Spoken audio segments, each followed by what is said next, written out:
Il est 20h, heureux de vous retrouver au compte de cette édition d'information dont voici les titres.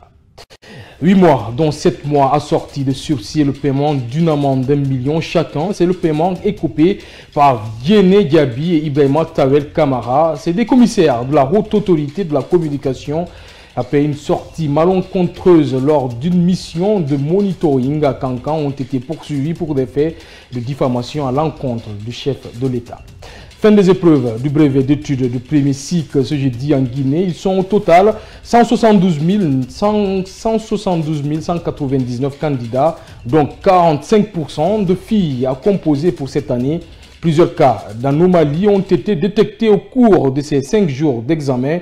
Si les élèves affirment que tout s'est bien déroulé, le président de la commission d'observation indépendante des examens internationaux lui alerte les autorités sur certains cas de fraude enregistrés. C'est tout pour le sommaire. Encore une fois, bonsoir et bienvenue. Procès de 2 commissaires de la Haute Autorité de la Communication au tribunal de première instance de Kaloum, Diéné Diaby et Ibrahima Tawel Camara, sont condamnés à 8 mois d'emprisonnement, dont 7 mois assortis de sursis et au paiement d'une amende d'1 million chacun. Le verdict est tombé ce jeudi au sursiège. Ces 2 pensionnaires de l'institution de régulation des médias étaient poursuivis pour diffamation à l'égard du président de la transition, Amara Bangoura. L'infraction avait l'air insoutenable et les auteurs viennent de connaître leur sort. Ibrahima Tawel Camara et Diéné Diaby sont condamnés à 8 mois d'emprisonnement, dont 7 mois assortis de sursis. Leur défense estime que le verdict était plutôt clément, appuyé par le parquet. Et nous avons plaidé coupable, et compte tenu du fait que depuis hier, et depuis tout temps d'ailleurs, M. Tawel, Ibrahima Tawel Camara et Diéné Diaby ont demandé pardon, ils se sont repentis. Contre la réquisition d'un an d'emprisonnement du parquet, les avocats des 2 commissaires avaient plaidé pour l'application de la loi L02 sur la liberté de la presse. Pour ces conseils, l'infraction a été commise par voie de presse et cette loi ne prévoit pas de séjour en prison pendant que les prévenus sont souffrants. En détention. Bon, notre intention effectivement c'est de faire appel compte tenu de la santé, de l'état de santé de Tawel et de Diaby. Tawel est diabétique et tenait à la goutte. Et par cette saison de pluie, c'est sûr que la prison va aggraver leur sort. Les 2 commissaires passeront 30 jours en détention et sont condamnés au paiement d'1 million de francs guinéens d'amende chacun. Ils étaient poursuivis pour diffamation contre le chef de l'État dans une sortie médiatique le 12 juin dernier, accusant les patrons de presse d'avoir reçu de la présidence des sommes d'argent pour soutenir les actions des autorités de la transition. Un autre année judiciaire qui pourrait les attendre. Éducation, à présent, le brevet d'études du premier cycle BEPC a pris fin ce jeudi en Guinée. Les candidats ont composé en mathématiques au dernier virage de leur examen. Au collège Saïfoulaye Diallo de Bessia, plus de 500 élèves étaient inscrits et tout s'est bien passé au sortir des salles de classe et aucun incident n'a été enregistré au dire des candidats et encadrants. Monsoubaïlo Baldé et Aboubakar Sow. Ils sont joyeux de finir en beauté leur examen. Les candidats au brevet d'études du premier cycle BEPC inscrits au centre collège Saïfoulaye Diallo de Bessia sortent des salles de classe très contents. Ils déclarent que tout s'est bien passé depuis le début. Ça a été très bien passé. Dieu merci, on a fini les épreuves dans une meilleure condition. Je remercie, que Dieu fasse que nous tous, on va avoir notre brevet. Quand même, on remercie le bon Dieu parce que notre centre, on n'a pas eu les fraudes et puis ainsi de suite comme ça. Vraiment, ça a été passé dans les meilleures conditions. Ça s'est bien passé parce que, en plus, les idées étaient à notre niveau. C'était pas trop difficile comme ça. Et tout ce qu'ils ont envoyé, on a fait en classe. Donc, je vais dire que ça s'est bien passé. C'est le même sentiment au niveau des encadrants. Le délégué régional Amadou Dia confie qu'il n'y a eu aucune fraude au centre Saïfoulaye Diallo de Bessia. Non, pas eu de fraude parce que ici on a pris les dispositions qu'il faut. Parce que le centre là déjà, avant que je ne vienne, on m'a dit que c'est un centre difficile, mais j'ai trouvé que c'était le contraire. Parce que quand vous faites le travail en respectant les règlements généraux qui régissent le fonctionnement des examens nationaux, vous n'aurez pas de problème. Donc ça s'est bien passé, les surveillants sont bien comportés, l'équipe d'encadrement aussi a joué son rôle. C'est pourquoi il y a eu l'apaisement et tout est bien passé. Au collège de Saïfoulaye Diallo de Gbessia, 553 candidats dont 336 filles étaient inscrits pour composer au compte du brevet d'études de premier cycle. Pendant ce temps, le président de la commission d'observation indépendante des examens nationaux alerte les autorités sur les différents types d'incidents liés au déroulement des examens. Cabinet Keita affirme que les dispositions entreprises par l'État n'ont pas empêché les cas de fraude de manière générale. Diena Boucham. Les vieilles habitudes reviennent au galop dans le déroulement des examens nationaux en République de Guinée. La commission d'observation indépendante des examens nationaux, après constat sur le terrain, découvre qu'il y a du laisser-aller dans les centres d'examen. À l'examen d'entrée en 7e année, on a remarqué que beaucoup de candidats n'avaient pas de photos sur les cartes d'examen, alors que les candidats ont été enrôlés officiellement à travers une plateforme où les photos ont été numérisées. En plus de cela, les surveillants n'ont pas déposé les fiches d'engagement. Conformément à l'article 49 des règlements généraux des examens scolaires, dans les salles d'examen, aujourd'hui, ils sont plus de 30. Donc, il y a une violation de l'article 53 des règlements généraux aussi. Donc, en réalité, il y a un certain laxisme, un certain manque de rigueur dans les salles d'examen que nous constatons. Et aujourd'hui, nous sommes au dernier jour du BEPC. Il faut dire que essentiellement, les sujets ont été traités à travers les téléphones dans beaucoup de centres d'examen.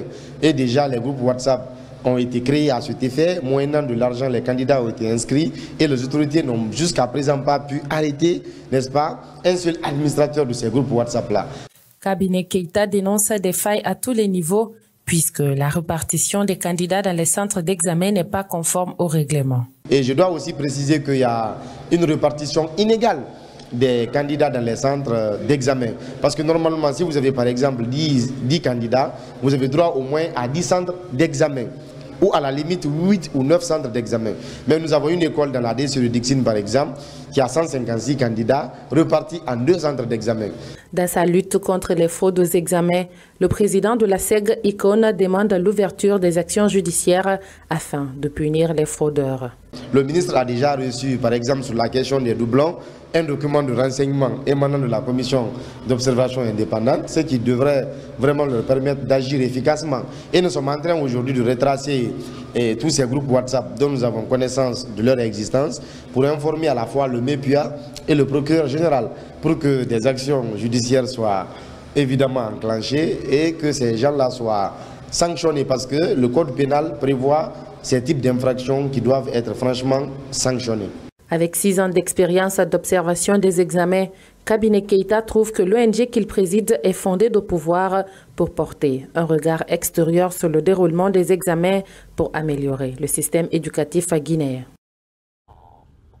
Éducation, toujours avec cette triste nouvelle, Alpha Oumar Diallo, un candidat au BEPC, a trouvé la mort dans un accident de la circulation à Conakry. L'incident a eu lieu hier, mercredi, à Anta, lorsqu'il quittait le centre d'examen pour rejoindre son domicile.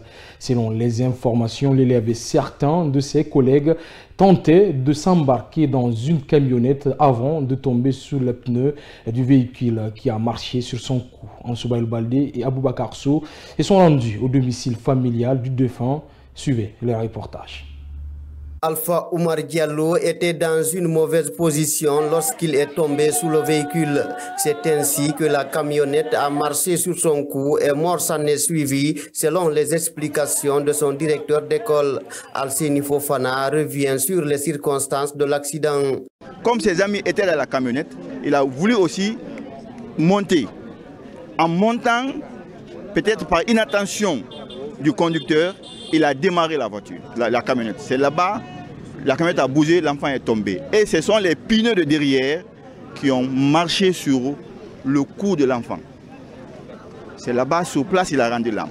Pourtant, le conducteur a été alerté avant l'accident de la montée massive d'élèves dans son véhicule. Alpha Bayo, coordinateur national de la Maison des associations et ONG de Guinée, qui avait déployé une équipe de constat sur le terrain, a confirmé cette information. Et tout de suite, il y a une dame qui était juste à côté, qui est venue dire « Ah, j'ai vu les élèves qui sont en train de monter dans votre camion. Donc soit vous garez quelque part, vous leur dites de descendre, ou à défaut, vous partez tout doucement, s'il vous plaît. » Donc la dame lui a signalé. Mais malheureusement, et tout de suite, lorsque l'embouteillage s'est décanté, il a roulé avec la plus grande vitesse. Et c'est dans ça que Alpha Omar, il était en mauvaise position. Donc il est descendu sur les pneus sous les pneus d'arrière. Donc le camion a marché sur lui. Mariamba, la mère du jeune élève, était sous le choc ce jeudi au lendemain du décès de son fils. Mon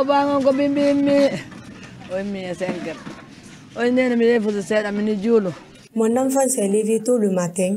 Il m'a dit « Maman, je pars réviser un peu mes cahiers ». J'ai répondu « Va prier d'abord ». Après tout, il est sorti pour partir vers 6 heures.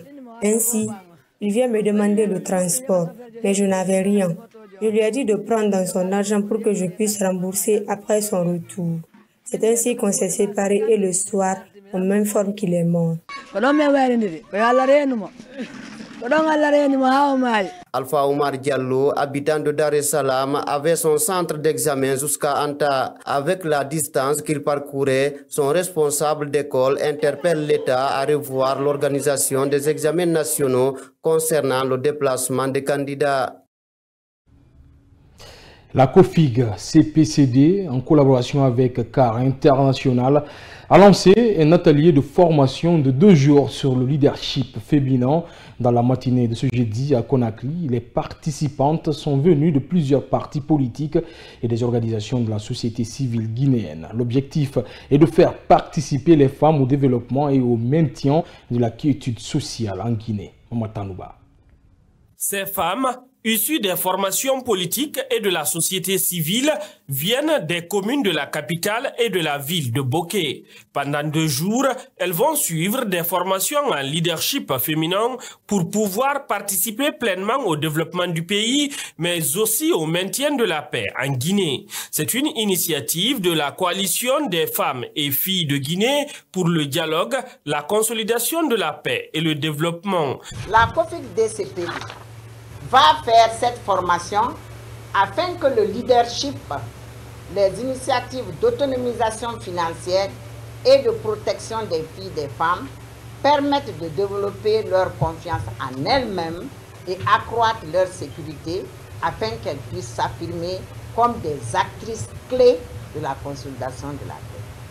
Fatoumata Morgane, coordinatrice pays de CAR International, a rappelé l'importance d'une telle formation pour les femmes leaders. La femme représente plus de 52% de la population guinéenne. Si elle n'est pas présente là où il y a des problèmes, ça veut dire qu'il y a problème. Et c'est pourquoi cette majorité de la population doit avoir tous les outils nécessaires pour qu'elle contribue vraiment à stabiliser, à la stabilisation du pays, parce que sans la paix, il n'y a pas de développement. C'est pourquoi ce projet nous tient personnellement à cœur. Les participantes attendent beaucoup de cette formation en leadership féminin et s'engagent à faire bénéficier aux autres femmes. Cet atelier de 2 jours viendra nous renforcer d'avance et nous serons des pionnières vers nos militantes et militants dans nos formations politiques, leur parler de la paix, leur enseigner également comment se comporter dans la vie socio-politique. Une formation du même genre s'effectue au même moment pour les femmes leaders de l'intérieur à Mamou. Ainsi prend fin cette édition d'information. Merci à tous de l'avoir suivi. L'information c'est aussi sur notre site web, le www.siaminfo.com ou sur les réseaux sociaux Kavi Media. Bonsoir.